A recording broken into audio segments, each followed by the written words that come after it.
seguimos avanzando. Bien. Bueno, vamos a continuar entonces con Reino Monera, que lo habíamos empezado ayer, en realidad lo empezamos la semana pasada, ayer empezamos esta parte de la organización, diríamos, celular, y vamos a repasar un poquito porque tengo que enganchar de algo que vimos ayer a lo último y que es bastante importante. Nosotros estuvimos hablando de algunas diferencias que encontramos entre las bacterias del dominio Archaea y las bacterias del dominio Bacteria. Por ejemplo, estuvimos hablando del primer aminoácido que sintetizaban, estuvimos hablando de los ribosomas, que también había diferencias, y nos quedamos con la membrana plasmática. Estuvimos viendo ayer que la membrana plasmática de eubacterias es una doble capa lipídica formada por fosfolípidos, que están formados por ácidos grasos y glicerol, que en realidad es una estructura muy semejante a la nuestra membrana plasmática. De hecho, yo les mostré esta unión, donde acá tengo el glicerol, acá tengo los dos ácidos grasos, y en el primer carbono tengo el fosfato, que básicamente esto es un fosfolípido. Es decir, era la cabeza y la cola. Es una bicapa porque eran dos capas. Quiere decir que la membrana de las bacterias, eubacterias o del dominio bacteria, era muy semejante a la nuestra, a las células eucariotas. Con una pequeña diferencia, las eubacterias en su membrana no tienen colesterol. Pero ojo, porque la realidad es que la célula animal tiene colesterol en su membrana, pero la célula vegetal no. Pero dijimos que dentro de las eubacterias teníamos la excepción de Mycoplasma, que sí tenía colesterol en su membrana.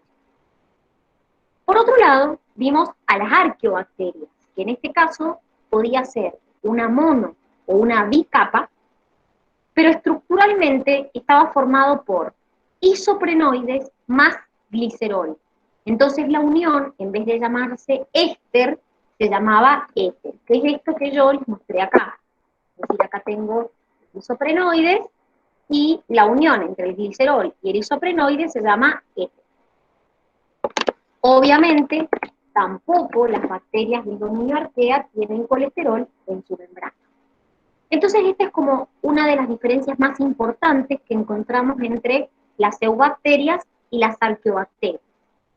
Yo les estuve contando ayer respecto a que hay bacterias que son aeróbicas, es decir, que viven en condiciones donde hay presencia de oxígeno, y como tal, hacen procesos de respiración celular. Entonces, obviamente no tienen una mitocondria, porque claramente, como son células procariotas, no tienen organelas. Entonces el proceso lo van a hacer por medio de enzimas que tienen justamente en la membrana, donde van a hacer el proceso de respiración celular. También les conté que hay algunas bacterias, ya lo vamos a ver probablemente mañana, no creo que alcancemos hoy, que hacen procesos fotosintéticos. Entonces, obviamente no tienen un cloroplasto donde hacer la fotosíntesis, porque no hay organelas, sino que van a tener enzimas donde, o por medio de las cuales, van a hacer estos procesos de fotosíntesis. Yo les conté que la mayoría de las bacterias igual son heterótrofas, pero hay un porcentaje de bacterias que hacen procesos fotosintéticos. Es más, les conté que, por ejemplo, las cianobacterias, que son una de las que hacen procesos fotosintéticos, tienen lo que se llama carboxisomas, que son estructuras, corpúsculos, que en el interior tienen una enzima que se llama rubisco, que es una enzima que vimos nosotros cuando vimos fotosíntesis allá por la unidad 4, que dijimos que era la enzima que se encargaba de fijar el carbono. Entonces, estas bacterias también pueden hacer fotosíntesis mediante enzimas que tienen en su membrana plasmática. Entonces, primer diferencia, habíamos visto algunas en los ribosomas, pero esta es como una de las diferencias más importantes. Segunda diferencia, la pared. La pared celular cumplía, o cumple, como lo vimos en célula, muchas funciones importantes, como por ejemplo, le da contención a la membrana, le da forma a la célula, le da rigidez, pero otra diferencia importante entre las eubacterias y las arqueobacterias es justamente su pared, porque estructuralmente no están formadas por la misma sustancia. Es decir, las eubacterias están formadas por peptidoglucanos, que ese peptidoglucano contiene, básicamente es un complejo que tiene azúcares y que contiene ácido murámico. En cambio, las arqueobacterias están formadas por pseudopeptidoglucanos. También puede contener glucoproteínas, puede contener polisacáridos, pero no tienen ácido murámico. Entonces, la composición de la pared de una eubacteria y de una arqueobacteria es distinta. Pero siguen las excepciones. Es decir, todas las bacterias de eubacteria y de arqueobacteria tienen pared, excepto micoplasma de eubacteria y termoplasma de arqueobacteria. Es decir, ni micoplasma ni termoplasma tienen pared. O sea que fíjense que ya micoplasma es excepción por dos cosas. Por su membrana, que sí tiene colesterol, y porque todas tienen pared y micoplasma no. O sea que ya tengo dos excepciones con este grupo o con este tipo de bacterias. Ahora, la pared nos sirve a nosotros también para una clasificación que se puede hacer de las bacterias. Yo les estuve contando que cuando yo voy a clasificar las bacterias, yo las puedo clasificar la forma, qué sé yo, bacilo, coco, streptococo, como sea. Las puedo clasificar si son aeróbicas o anaeróbicas, pero hay otra característica que se usa para las bacterias que es el gram. El gram, ¿alguno ha tenido microbiología en la escuela? ¿O ha hecho alguna técnica? Cuando es gran positivo se tiñe en violeta y cuando es gran negativo se tiñe en Bien. rosa. ¿Tenías de laboratorio vos o lo sabés por saberlo? ¿O alguna vez lo has visto cómo se ve? Tenía microbiología. Perfecto, bien. Bueno, la técnica de Gram, que es lo que está diciendo la DAI, es una técnica que se usa justamente para clasificar a las bacterias. Es decir, es una técnica que a vos te permite, mediante una coloración, clasificar a las bacterias en gram positivas y gram negativas. ¿Y dónde está la diferencia? En la pared. Es decir, esta técnica se aplica para las eubacterias y consiste en agarrar el preparado que vos querés analizar, que obviamente contiene bacterias ese preparado, teñirlo con un colorante que se llama cristal violeta. Una vez que lo teñís, lo lavás con alcohol para deshidratarlo, para tratar de eliminarlo, y obviamente las bacterias que tienen paredes más delgadas se van a definir. Y posteriormente lo teñís con otro colorante que se llama safranina, que le da coloración rosada. Entonces, cuando vos mirás al microscopio, algunas bacterias te aparecen de color violeta y otras bacterias te aparecen de color rosado. Entonces, eso te permite clasificarlas en gram positivas y gram negativas. Las violetas gram positivas, las rosadas gram negativas. Por ejemplo, qué sé yo, Staphylococcus, Streptococcus son gram positivas, Neisseria gonorrea, Escherichia coli son gram negativas. Entonces es un poco la técnica que les mostramos acá, que también lo tienen en el cuadernillo, que es esta técnica que ven acá. Son los pasos básicamente que yo les he contado. Ahora, ¿por qué una cuando le aplico el alcohol se destiñe y después se tiñe de rosada y la otra no? Como les dije recién, la diferencia está en la pared celular. Lo que tienen de un lado es la pared de una gram positiva y lo que tienen del otro es una pared de una gram negativa. Entonces, recuerden que les he dicho, esta técnica se usa para las bacterias del dominio bacteria, es decir, para las eubacterias. Entonces, ¿qué es lo que veo yo acá? Si ustedes observan, miren, esta es la membrana celular, esto que tienen acá. Obviamente la pared siempre está por fuera de la membrana. esto que tienen acá es una pared gruesa de peptidoglucano. Entonces, como la pared es gruesa, cuando yo le aplico el alcohol, ya se tiñó de violeta, cuando le aplico el alcohol, no se deshidrata, no se destiñe. Entonces me queda teñida de violeta. Entonces, si yo analizo, fíjense que las que quedan teñidas de violeta son las gram positivas. Quiere decir que esta es la pared de una bacteria gram positiva. En cambio acá, si yo veo la estructura, miren la pared de peptidoglucano. Eso es toda la pared de peptidoglucano que hay. Es una fina pared de peptidoglucano y por fuera de la pared vuelvo a tener otra membrana externa. Es decir, esta es la membrana citoplasmática que rodea la célula, esta es la pequeña pared de peptidoglucano y por fuera de esa pared aparece otra membrana externa más. Entonces, como la pared es muy delgada, cuando yo le aplico el alcohol, se destiñe, entonces cuando la tiño con rosado, se tiñe de rosado.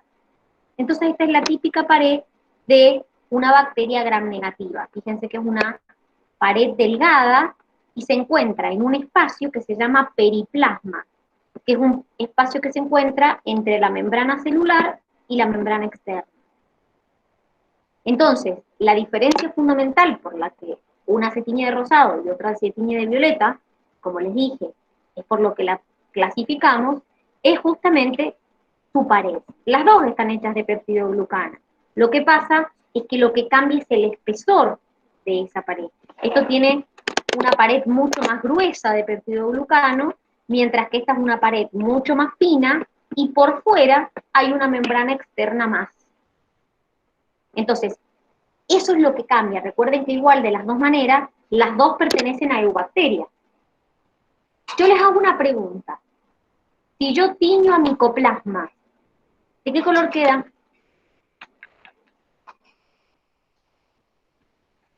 No se puede, no tiene pared.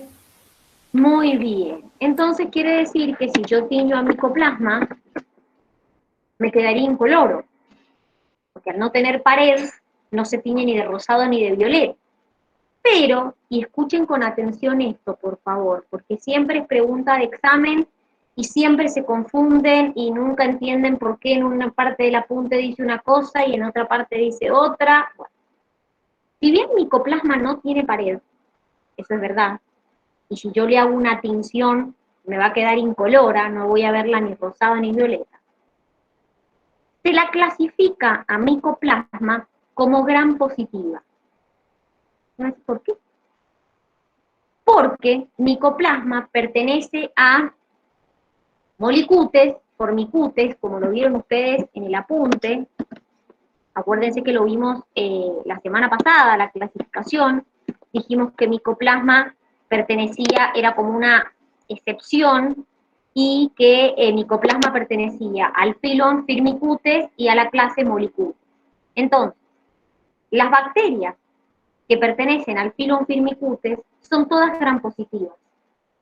Entonces, al nosotros clasificarlo dentro de este grupo, la consideramos gram positiva. Además, cuando se analiza la ARN ribosomal de micoplasma, puntualmente la fracción 16S, su fracción es muy semejante a la de una bacteria gram positiva. Entonces, no es que yo la voy a teñir y la voy a ver violeta, porque no tiene pared, pero por convención se la considera gram positiva. Entonces, por eso en una parte del apunte van a ver que no se tiñe, o que dice que no se tiñe, y en otra parte van a ver que dice que es gram positiva, y no van a entender el por qué. Esa es la explicación, porque la realidad es que no tiene pared, entonces no se va a teñir de violeta. Pero por convención se la clasifica como gram positiva por pertenecer al filón Firmicutes y porque su pared es muy semejante a una de una gram positiva y porque cuando se analiza la fracción 16S de su ARN ribosomal es muy semejante a las de las gram positivas. Es por eso que la consideramos gram positiva. ¿Se entiende? Sí, Dani. Bien. Dani, una pregunta. Dime tú. Esta coloración se hace solo en las eubacterias, ¿no? Sí, sí. se hace en las eubacterias, porque como las arqueobacterias tienen pseudopeptidoglucano, la coloración no es tan eficiente en las arqueobacterias. Entonces las que vos ves clasificadas en gram positivas y gram negativas son eubacterias. Bien, ¿alguna duda de esto? ¿No? Fíjense que ya hemos visto micoplasma excepción en pared, micoplasma excepción en membrana plasmática. Es decir, quiere decir que si es una excepción, la probabilidad de que nos lo tomen es mucha, porque siempre nos toman excepción. Por fuera de la pared hay algunas bacterias que pueden tener algo que se llama cápsula, que es una capa de polisacáridos que la misma bacteria produce. ¿Y por qué a veces se llama cápsula y a veces se la llama capa mucosa? Porque depende de la consistencia y del grosor. Es decir, cuando esa capa de polisacáridos es gruesa y rígida, se la llama cápsula, y cuando es fina y flexible, se la llama capa mucosa. Entonces ustedes me van a decir, ¿y para qué sirve? Bueno, tiene muchas funciones. Le permite la adherencia, le evita a la bacteria la desecación, pero más allá de eso, la importancia que tiene para nosotros es que aumenta su virulencia. La mayoría de las bacterias patógenas que infectan al ser humano tienen una cápsula por fuera que la protege de la fagocitosis. Entonces, es como una protección más que tiene contra nuestro ataque o el ataque de nuestro sistema inmune. También a esta capa se le puede denominar a veces glucocáliz, que también ya lo vieron cuando vimos células. Entonces, esta cápsula que está por fuera de la pared, es decir, es la más externa de todas, en algunas bacterias está presente y como les dije, lo que hace es puntualmente aumentar su virulencia, entre otras cosas. Entonces, para nosotros que queremos atacar a esas bacterias, claramente esta cápsula no es un beneficio, porque es como una protección más que tiene la bacteria. Otra cosa que pueden tener las bacterias es lo que se llama apéndices, que los vamos a dividir en fimbrias, flagelos y pilus, que a simple vista todos parecen pelos, pero la realidad es que no son todos pelos, algunos más largos, otros más cortos, pero no son todos pelos, y de hecho no todos cumplen la misma función. Puede tener uno, puede tener dos, puede tener todos, puede no tener ninguno. Es decir, bueno, depende de la bacteria, puede o no tener esos apéndices. Vamos a empezar hablando del flagelo. Ojo, porque yo acá estoy hablando del flagelo de una célula procariota. Estoy hablando de una bacteria. ¿Es igual al flagelo de una célula eucariota? Como por ejemplo el de un espermatozoide. ¿Es igual el flagelo? Eso lo vimos en células. No. No, perfecto.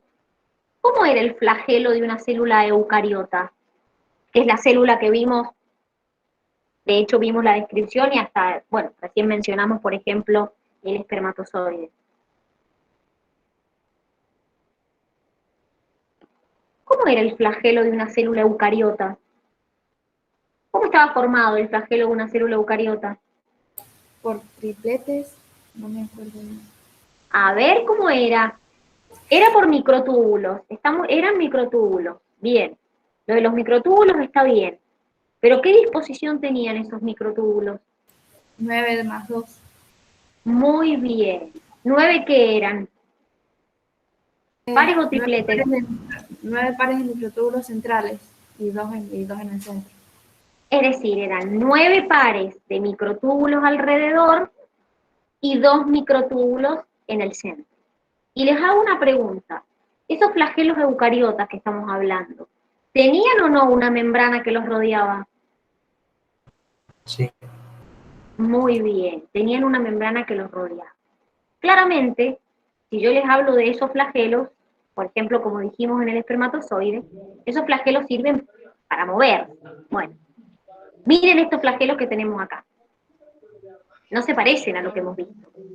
Es decir, estos flagelos que tenemos acá, que yo los encuentro obviamente en una célula procariota, es verdad que son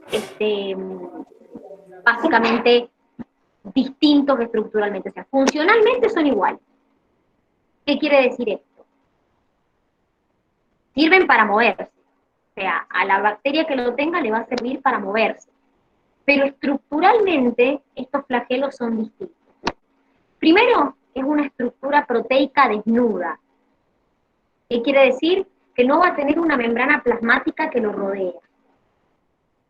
Son largos, son delgados y dependiendo de a dónde se ubican en una bacteria, es el nombre que recibe. ¿Qué quiere decir esto? Hay algunas bacterias que tienen flagelos únicamente en un extremo y se les llama flagelos polares o en ambos, puede tener en un polo o en los dos, pero se les sigue llamando flagelos polares. Y hay bacterias que tienen los flagelos distribuidos a lo largo de toda la superficie de la bacteria. En este caso se les llama flagelos perítricos. Entonces, si yo miro la estructura del flagelo procariota, que es este del que estamos hablando, miren la estructura que tenemos acá. Tenemos un cuerpo basal, que es esto que tienen acá, un gancho, y lo que llamamos propiamente el filamento. Este cuerpo basal está inserto en la membrana celular y en la pared celular. Es como el motor del flagelo, es donde se va a generar la energía necesaria para poder mover el flagelo, puntualmente o va a ser impulsado ese motor por energía quimiosmótica, es decir, en esta estructura que tenemos acá, que si se fijan está formada por anillos, anillo L, anillo P, anillo S, anillo M. En esta estructura es donde se va a generar la energía, va a funcionar como un motor para transmitir esa energía al gancho, que es esta parte que tienen acá, que se inserta justamente en el cuerpo basal, y que es la que transmite esa energía hacia el filamento, que son 3 cadenas de flagelina, que es una proteína globular, que forman una hélice, y que básicamente es lo que nosotros vemos, porque esta parte nosotros no la vemos porque está inserta en la membrana y en la pared. Entonces, esto me genera la energía para que se transmita y se pueda producir el movimiento del flagelo. Este flagelo que ustedes tienen acá, como yo les dije, fíjense que acá no tiene ningún tipo de membrana que lo rodea, por eso decimos que es un flagelo desnudo, porque no tiene ninguna membrana plasmática que lo esté rodeando. Les repito, no todas las bacterias tienen flagelos. Algunas pueden tenerlo, otras no. Como dijimos, estos son largos, generalmente pueden encontrarse o en un extremo o en los dos, o distribuidos por la superficie, pero son bien largos, y la función que cumplen es permitirle a la bacteria la movilidad. ¿Por qué hago hincapié en esto? Porque después tenemos las fimbrias. Que las fimbrias son estructuras más cortas que un flagelo, pero mucho más abundantes. En la imagen esta inicial, estos serían las fimbrias, son mucho más cortitas y mucho más abundantes que el flagelo. ¿Y para qué me sirve una fimbria?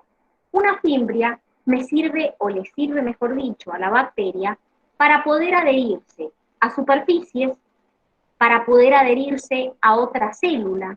Entonces no le permite la movilidad a esa célula, sino lo que le permite es la adhesión. Por ejemplo, la Neisseria gonorrea, causante de la gonorrea, tiene fimbrias. La Escherichia coli enterotoxigénica tiene fimbrias. Streptococcus piógenes tiene fimbrias. Y son estructuras que, como les dije, son mucho más cortas, miden de 15 a 20 micrómetros de longitud, pero mucho más numerosas. Entonces, ¿cuál es la diferencia? No sirven para la movilidad, pero estructuralmente también son distintas, porque no tienen ni cuerpo basal ni gancho.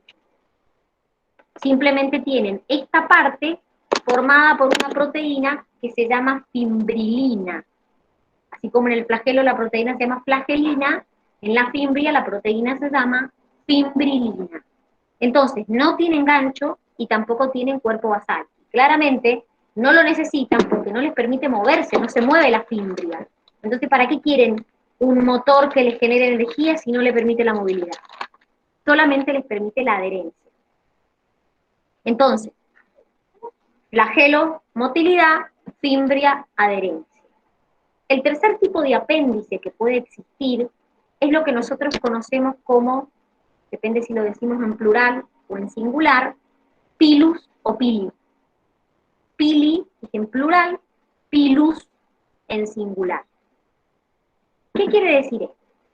Son estructuras como las fimbrias, es decir, no tienen cuerpo basal, no tienen gancho, pero son más largos que las fimbrias y menos numerosos que las fimbrias. Nunca hay tantos pili como fimbrias, por eso en esta representación que hicimos acá en una bacteria, fíjense que el pilus es más largo que las fimbrias y obviamente mucho menos numerosos que las fimbrias. Las fimbrias siempre son las más abundantes. Entonces, ¿para qué sirve ese pili o pilus? Como les dije, se llama pilus en singular o pili en plural. No sirven para moverse, no sirven para adherirse, sirven para un proceso que se llama conjugación. Es un proceso que ya vamos a ver más adelante, pero básicamente es el traspaso de material genético de una bacteria a otra. Entonces, ¿cómo es esto? Imagínense que esta es una bacteria, esto es el ADN de la bacteria, esto es lo que dijimos que se conoce como plásmido. ¿Recuerdan que yo les conté que las bacterias pueden tener fragmentos extras de ADN que se llamaban plásmidos? Bueno, imagínense que eso es un plásmido. Bueno, ese plásmido por medio de un pili se lo puede pasar esta célula o esta bacteria a esta. Entonces el proceso del pasaje se llama conjugación. Entonces por eso se le llama al pili o un pelo, porque parece un pelo en la realidad, pero la realidad es que permite la conducción del material genético de una bacteria a otra en un proceso que se llama conjugación.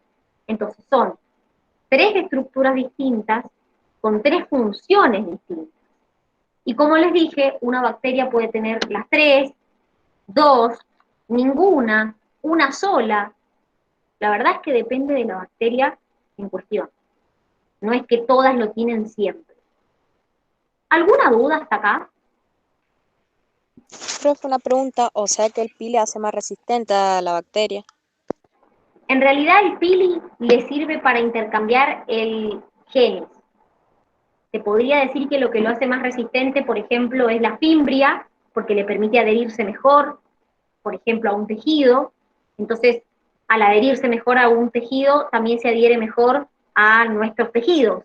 Entonces, eso le permite quedar como más agarrada, diríamos, de los tejidos, no sé, de la piel, del intestino o de lo que sea. El pili básicamente le sirve para variabilidad. Ya lo van a entender porque la conjugación es un proceso que a las bacterias le da variabilidad. Entonces, el pili le sirve básicamente para intercambiar genes a una bacteria. El que más resistencia, si vos me preguntás de los tres, y yo te diría la fimbria porque le permite adherirse mejor a una superficie o a un tejido. Entonces se va a poder adherir mejor a nuestra piel, a nuestro intestino o al tejido que invada. ¿Se entiende, Belu? Sí, profe. Bien. ¿Alguna otra duda hasta acá de lo que hemos visto? ¿Algo que me quieran preguntar? ¿No? Bien, bueno. Vamos ahora a ver algo que es muy interesante y que yo se lo he estado, de hecho, contando cuando el otro día estuvimos hablando un poco del botulismo. yo les estuve contando la toxina botulínica, la esporulación, bueno. La realidad es que hay bacterias que tienen la capacidad de esporular, hay bacterias que cuando esporulan producen la espora dentro de ellas, entonces se dice que es una endospora. Hay otras bacterias que producen esporas hacia afuera, entonces se le llama exospora, pero básicamente las esporas son estructuras de resistencia. Algunas bacterias pueden esporular, de hecho no se conocen bacterias del dominio arquea que esporulen, las que se conocen son del dominio, todas las que se conocen son del dominio bacteria, y cuando una bacteria, por ejemplo, ahí tienen algunos de los ejemplos de bacterias que esporulan, como Clostridium, Bacillus, cuando esporulan lo hacen por algún motivo, es decir, no es que están permanentemente esporulando, sino que el proceso de la formación de la espora lo hacen cuando hay alguna condición ambiental que no le es favorable. Es decir, hay alguna condición ambiental para esa bacteria que es desfavorable. Por ejemplo, hay la carencia de algún nutriente. Entonces la bacteria detecta que hay un nutriente que está en carencia y empieza el proceso de esporulación. ¿Cuál es la ventaja de una bacteria de esporular? Que estas células que producen, que son esporas, son resistentes. Por eso les llamamos estructuras de resistencia. ¿Resistentes a qué? A muchas cosas. A la desecación, al calor, a la radiación UV. Es decir, son estructuras que son de resistencia. Entonces, ¿cómo es la estructura de una espora? Una espora tiene una capa externa que se llama exosporio, que es una capa proteica. A continuación tiene un córtex o corteza de peptidoglucano, pared y membrana plasmática, y en el centro de la espora encuentro ADN deshidratado, pero no está solo el ADN. El ADN se encuentra unido a un ácido que se llama ácido tipicolínico, que es básicamente un ácido que se encuentra unido con calcio y que se cree que es lo que le da la resistencia al calor a la espora. La presencia en el centro de la espora de ese ácido dipicolínico con calcio es lo que le da la resistencia al calor. Y además, existen proteínas dentro de esa espora que hacen que mi espora sea resistente a la radiación UV. ¿Qué quiere decir esto? Que básicamente la espora es una estructura muy difícil de matar, de eliminar. Por eso decimos que es una estructura de supervivencia. Lo que hace una espora es incrementar la capacidad de supervivencia de la bacteria que esporula, ¿sí?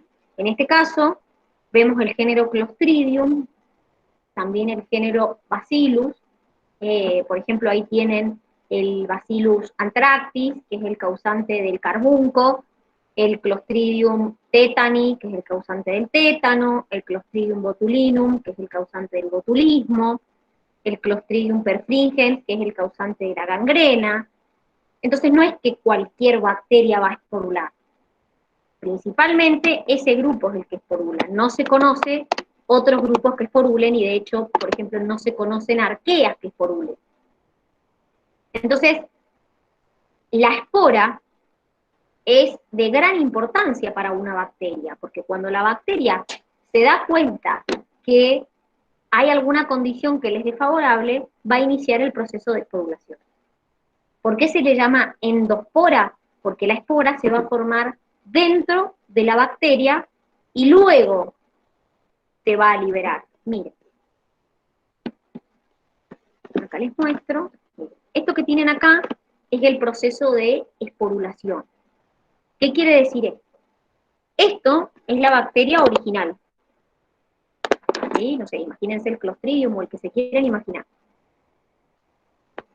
Lo primero que va a pasar es que se va a duplicar material genético, se va a condensar ese material genético y va a empezar a formarse en esa bacteria como un septo, como un tabique membranoso. Y va a comenzar a formarse la espora. Entonces fíjense que ha quedado, el tabique se ha completado y ha quedado la espora por un lado y lo que es la bacteria por el otro. Entonces, ¿qué va a pasar? Esta célula que quedó acá va a englobar, como si fuera una fagocitosis, a esta espora que tenía acá. Entonces la va a rodear con una segunda membrana. Entonces, esta es la membrana que originalmente tenía la espora, y esta es la segunda membrana que se va a formar debido a que esta bacteria la englobó. Una vez que pasa esto, la espora comienza un proceso de maduración. En ese proceso de maduración lo que va a hacer es liberar agua. Entonces, como libera agua, se acumula ese ácido dipicolínico que dijimos en la corteza, se une con proteínas del ADN y forma una cubierta proteica de la espora. Posteriormente, la célula se va a alisar, se va a romper y me va a expulsar la espora. Esta es la espora madura. Claramente, chicos, yo no la voy a ver con los ojos. Así como no veo la bacteria, tampoco voy a ver la espora. Entonces, cuando las condiciones en el medio, así va a quedar. Se agotó un nutriente y la bacteria esporuló. Cuando las condiciones en ese medio sean adecuadas, temperatura, humedad, vuelva a aparecer el nutriente o lo que sea, esta espora va a ser un proceso de germinación. Si esta espora nunca se encuentra en un medio con las condiciones adecuadas, nunca va a germinar. Entonces lo que uno tiene que tratar es de darle el medio más inhóspito posible al microorganismo y a la espora, para que no germine en caso de que haya una espora y que no crezca el microorganismo porque no lo quiero.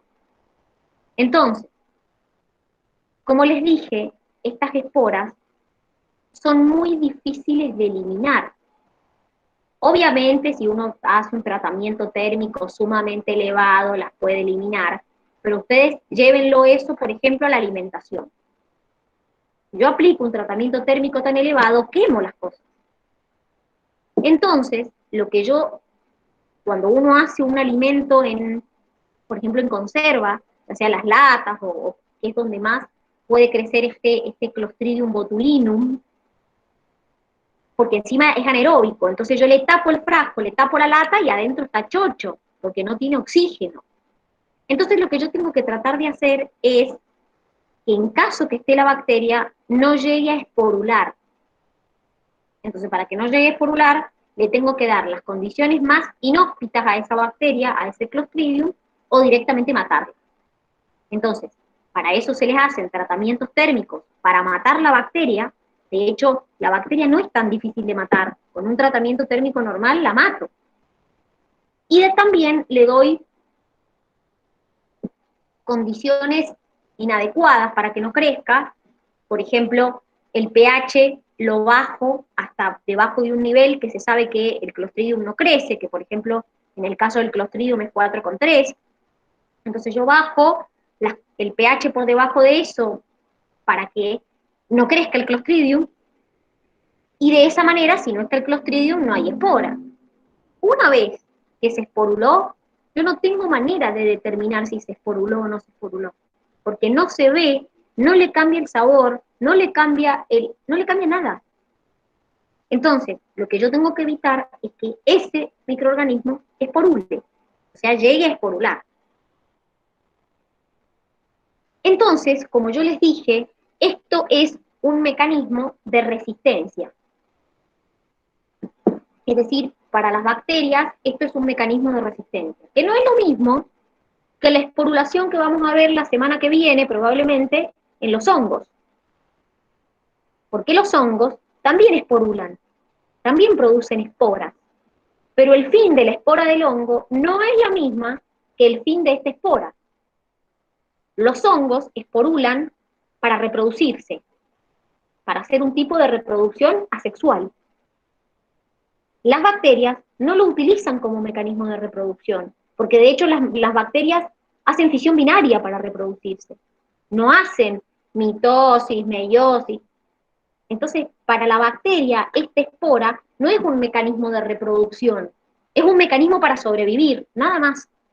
En cambio, en los hongos, las esporas son un mecanismo de reproducción.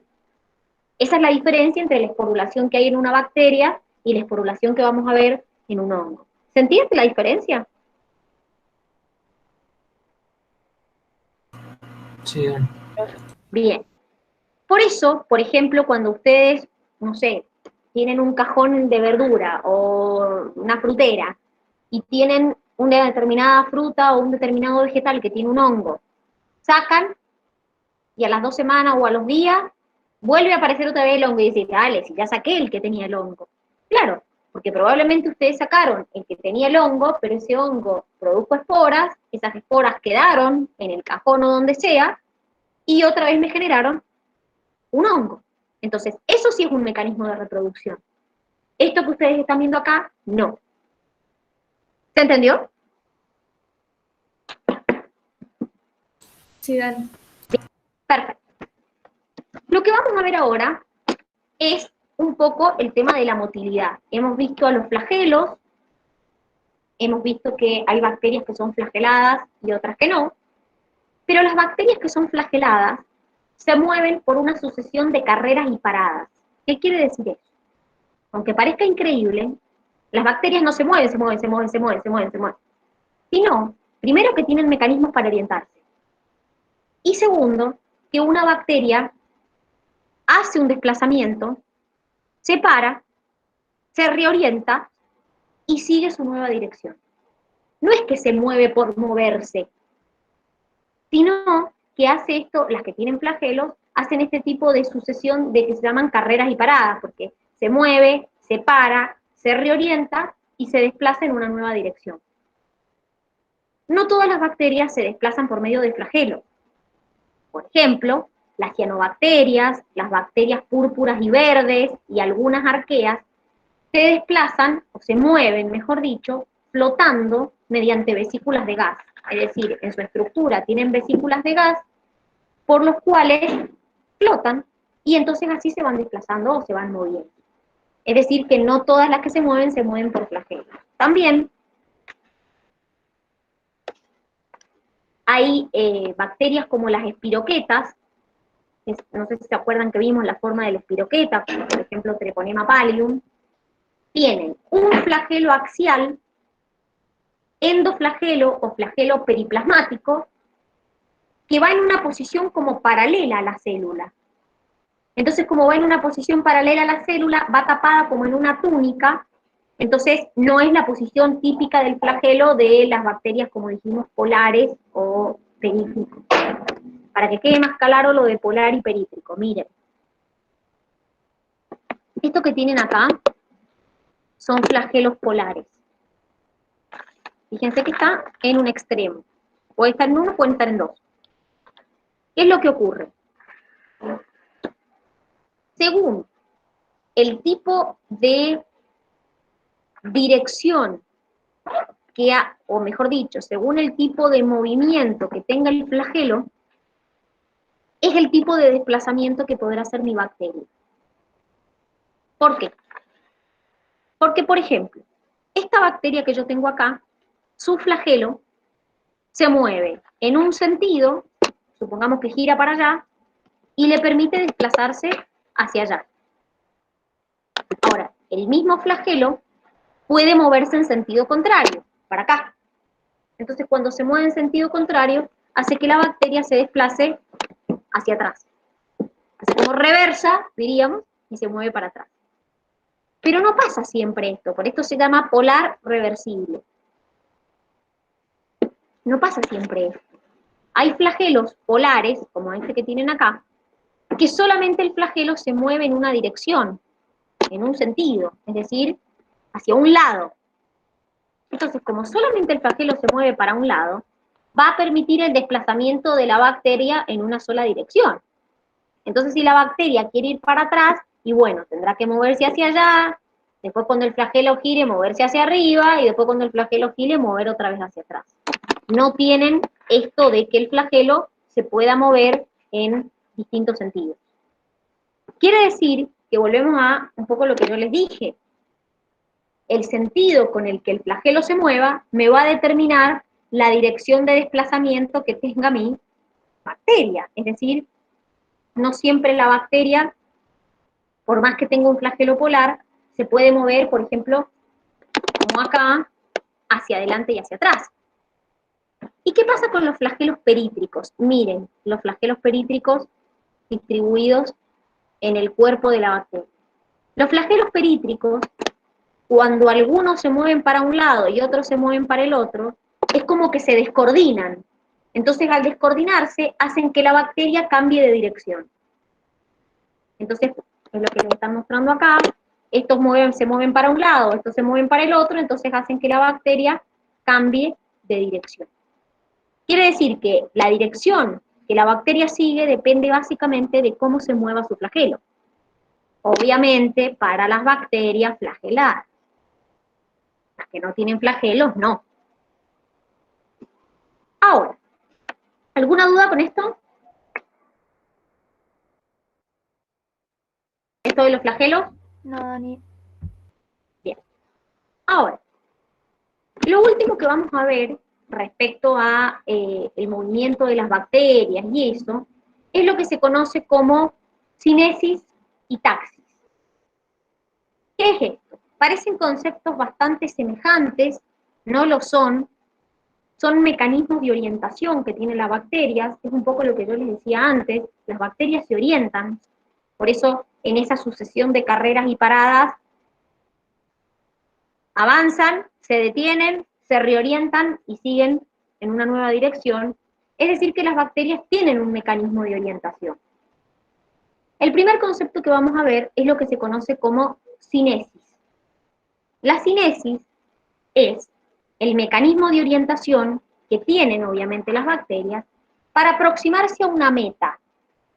Entonces, mantienen la dirección del desplazamiento cuando la intensidad de un estímulo aumenta y cambian la dirección si ésta disminuye.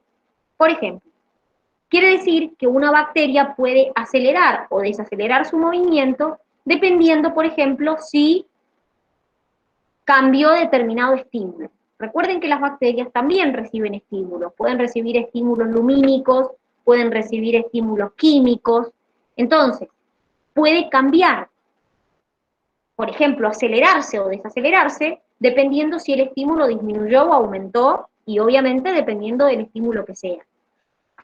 ¿Cuál es la diferencia con la taxis? La taxis es la capacidad que tienen para reconocer de dónde viene el estímulo. Entonces, se mantienen en el sentido del estímulo, eso se le llama positivo, o en sentido contrario al estímulo, y eso se llama negativo. Les doy un ejemplo. Existe la fototaxis o la quimiotaxis. Eso está relacionado con si el estímulo es lumínico o es una sustancia química. Entonces, ¿qué puede pasar? Puede que haya bacterias que tienen fototaxis positiva, es decir, que se mueven en dirección a donde viene el estímulo lumínico. Entonces, ¿qué va a pasar? Si reconocen que el estímulo lumínico viene de allá, se van a mover en sentido hacia ese estímulo en particular. Pero hay bacterias que tienen fototaxis negativa. Entonces, si reconocen que el estímulo viene de allá, se van a mover para el otro lado, porque ellas tienen fototaxis negativo. Obviamente depende de cada bacteria. Hay bacterias que tienen quimiotaxis positiva dependiendo de la sustancia química que sea. Es decir, no para todas las bacterias la sustancia química tiene que ser la misma. Pero sí es importante que entiendan que en la taxis la bacteria reconoce la dirección del estímulo. Reconoce de dónde viene el estímulo en particular. Y eso es lo que se conoce como taxis. Entonces puede ser positivo si se mueve hacia donde está el estímulo, o negativo si se mueve en sentido contrario a donde está el estímulo. Y para eso tiene que reconocer de dónde viene ese estímulo. ¿Se entiende? Esto de Sí, la taxis y la cinesis. Profe, yo no sí. entendí lo de la cinesis. Lo de la cinesis. Bien, a ver. Las bacterias pueden dirigir su movimiento, por ejemplo, para acercarse a una sustancia nutritiva, para acercarse a una fuente luminosa, para alejarse de una sustancia que sea tóxica para ellas. Entonces, cuando no puede detectar la dirección desde donde viene ese estímulo en particular, comienza un camino como al azar, y lo que hace es mantiene la dirección mientras la intensidad del estímulo se mantenga. Es decir, si no puede detectar la dirección del estímulo, en particular, supongamos que es un estímulo lumínico, empieza a hacer un camino al azar, pero siempre manteniendo la dirección mientras la intensidad del estímulo aumente, es decir, mientras, por ejemplo, la intensidad de la luz aumente. Ahora, solo va a cambiar su dirección, diríamos, si la intensidad de la señal disminuye. Eso es lo que se denomina cinesis. Es decir, en criollo, si no detecta la dirección desde donde proviene el estímulo, se mueve al azar mientras la intensidad del estímulo esté. Cuando la intensidad del estímulo disminuye, se va a mover para otro lado. Pero en este caso es un camino como al azar que hace la bacteria. En cambio, en el caso de la taxis, es una dirección o un movimiento orientado, porque se orienta desde donde viene el estímulo. Entonces se mueve según si va hacia el estímulo o al sentido opuesto. Por ejemplo, en la taxis, si sabe que la luz viene de allá, como detecta la dirección del estímulo, va hacia, si tiene fototaxis positivo, va a ir hacia donde está esa luz. Ahora, si tiene fototaxis negativo y detecta que la luz viene de allá, se va a mover en sentido contrario.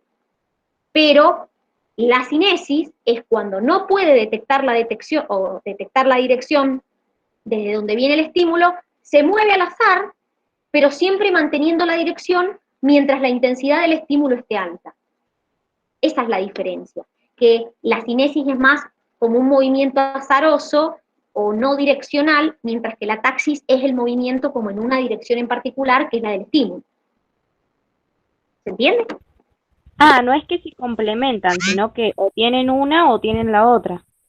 No, la realidad es que depende muchas veces de la bacteria. A ver, porque si vos te pones a pensar, te doy un ejemplo. Una bacteria puede que para un determinado estímulo tenga taxis y para la otra no. Es decir, por ejemplo, que tenga fototaxis y detecte la luz, entonces se mueva en sentido de la luz, eso se llama fototaxis. Existen otras, chicos, ¿sí? Como les dije, está la quimiotaxis, la hidrotaxis o lo que sea, pero la diferencia es que no es un movimiento azaroso, la cinesis es un movimiento como medio al azar que tienen. Pero pueden tener los dos, si eso es lo que me querés preguntar, sí, pueden tener los dos. Bien. La misma bacteria puede tener cinesis y taxis, sí. Bien, ¿alguna duda de lo que hemos visto? Dani, una pregunta. Sí. La movilidad de las bacterias que no tienen flagelos se puede mover para cualquier dirección, ¿o cómo es? Claro, lo que pasa es que generalmente se van a mover por el agua o se van a mover por el aire, no se van a mover ellas, no se van a desplazar, sino, por ejemplo, las que tienen vesículas de flotación van a flotar, o las que no tienen vesículas de flotación las moverá el agua, las moverá el aire, pero no se van a desplazar ellas. Claro. Bien, gracias. Bien. Dena, ¿alguna duda más que tengan de lo que hemos visto?